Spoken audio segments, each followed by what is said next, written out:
A while back, the Warrior Cats fandom had something called the Clan Generator Challenge. I thought this was pretty cool. I love drawing unique cats and it really pushed my boundaries. But it really got me thinking that the Wings of Fire fandom really has no challenges. I mean, we have the Hybrid Challenge, but that's been around since like 2018, almost 4 years ago. We need something fresh. So here's the Making Tribes based off of Random Generator Challenge. I know that's a long name, but just call it Tribe Gen for short. So here's how the challenge works. It's pretty self-explanatory, but you go into a randomizer. I used an emoji one, but use any random concept organizer if you please, and then draw what you find. I got this emoji, which looks a bit like a gem. So here's my attempt to make a GemWing tribe. Before we get started, if you are new to this channel, please think about subscribing. I regularly post both Wings of Fire and Warrior Cats content, so you'll never be bored. And to my current subscribers, thank you so much for supporting me. I wouldn't have gotten here without y'all. I'd also like to say before we get further along, I know GemWings have probably been done to death already. Jewels plus Dragons isn't a new combo by any means. Now let's get started with drawing. For the scales, I decided to make them mostly grayscale with different hues. It may sound weird for Gem, but that's because instead of their scales being vibrant, their blood and eyes are.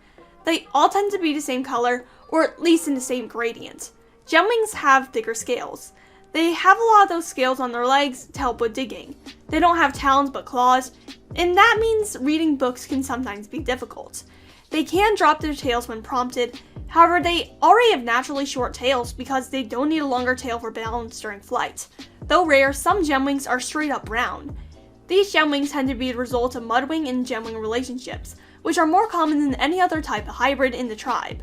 GemWings can also be black or white, though this is not because of intertribal relationships, and instead just variations of grays on GemWings. GemWings can also indent gems and jewels onto their scales. They can do the same thing with metal, adding a type of armor to their scales.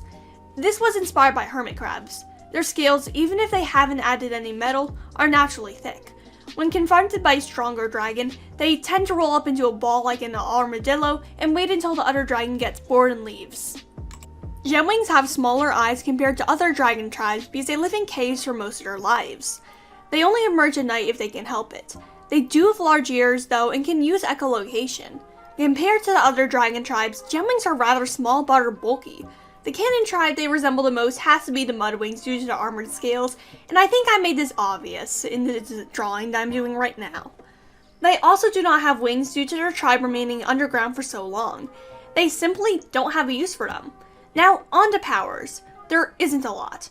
GemWings, like other dragons, can breathe fire. They also have thick scales and they can imprint metal into them to form armor. They also have echolocation. Okay, that's all for physical attributes. What is special about their culture? The GemWings, unlike other tribes, don't have any major cities. Instead, they tend to live in clans in hollowed out caves that are passed down for generations called burrows. Because of this, GemWings tend to have a very family-focused life. Dragonettes can live with parents dating back to as many as 5 generations. A GemWing can live their entire life without traveling 100 miles outside the comforts of their cave. If you've ever seen a dwarf city in a fiction, that's pretty much what a GemWing cave looks like. They tend to have a lot of statues and carvings in them and are always expanding. Since they have no big cities, GemWings have no formal type of government. However, if one was ever needed, the matriarch of each cave would be summoned to one place. Or more likely, the matriarchs of every cave nearby would be summoned to one place. GemWings don't like traveling because it can take a long time without wings.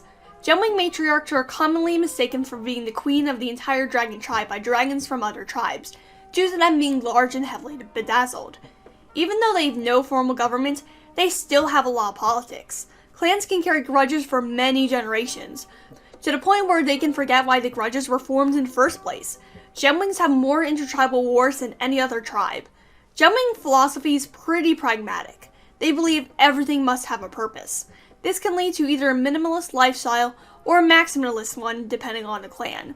The tribe doesn't really enjoy painted art or music as a whole. However, they do enjoy carving and chiseling things in the rock around them, such as adding patterns to support beams. They also like to weld. GemWings produce most of the world's tools. They do have festivals that take place mainly around times of harvest and astrological significance, such as equinoxes and solstices. They are a way for GemWings to meet and discuss things with other Warrens and possibly find a lover. At festivals, GemWings often partake in competitions, such as climbing up trees and cliffs the fastest. They do trapping competitions, which can take weeks to set up. GemWings also use festivals to trade tools that they make.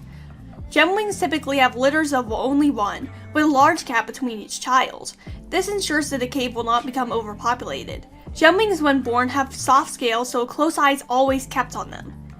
As GemWings grow and accomplish things in life, they are given jewels from their family's treasure hoard. These accomplishments can be things like learning to read, first successful trap, etc. GemWings are usually kept in a cave until their 5th year life, which is around the age of a teen by human standards. They are usually only taken out at night, and are taught how to trap. At this age, they are encouraged to explore and visit neighboring warrens. Warrens don't have any tunnels connecting them due to security issues, so this is the only way. GemWings usually meet mates during festivals. It can take many years for GemWings to actually get together though.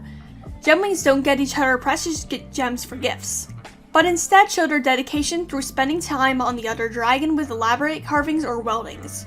Whenever a GemWing dies, they are put in the grave, and months later, once their corpse has been turned to bones, it is exhumed. The gems become gifts for the younger dragons in the family, and the bones are used to decorate the cave. They view this as the best way to pay respects to the dead, as they are acknowledging them in their everyday life. Dragons who are considered terrible might not have their bones dug up, or even worse, will have their bodies dumped in a river. Here are some miscellaneous facts about GemWings. The GemWing diet consists mainly of mushrooms, which grow in the caves they inhabit. They don't like leaving their caves during the day and are lazy, so they are more likely to get any protein they need from trapping rather than hunting. GemWing names are usually based on what the dragonette's eye and flesh color is. GemWings for the first months of their lives mainly have gray type ears to camouflage, so namings can take as long as 2 years to do, as they have to wait for the coloration to come in. During the waiting time, dragonettes will often be referred to as Pebble, Rock, Stone, or another nickname along those lines, since it's uncommon for warrens to have more than 2 dragonettes at once, depending on the size. There is never a problem with dragonettes sharing the same name. GemWings used to have a formal government in the form of a queen, but 4 generations after an incident where the queen tried to sell out the tribe to an outsider, the royal family lost all respect from the public due to no one really caring about the laws, and it disappeared completely. Many warrens claim to be the true descendants of the last queen though. Despite having no formal government, the GemWings do have a formal army, or at least the scraps of one. Around the edges of the GemWing territory are lookout towers. Warrens around the lookout towers will send their younglings in shifts to look from the top of the towers for intruders. If one is found, then a smoke signal will be raised. In those warrens, it is considered a coming of age thing to fall from the top of the lookout tower. Okay, I'm almost done with this video. However, before we get there, I just want to say if you want to do this challenge, feel free to do so. Just credit me in the description, or don't even do that. This challenge isn't really even that original. And here's the results. These are the GemWings. I think I did pretty good myself. If you like this video, feel free to subscribe. I make Wings of Fire and Warrior Cats content, so you'll never be bored. And to those who have already subscribed to me in the past, thank you so much for your continued support. I would have gone here without y'all. Without further ado, until next time, peace out.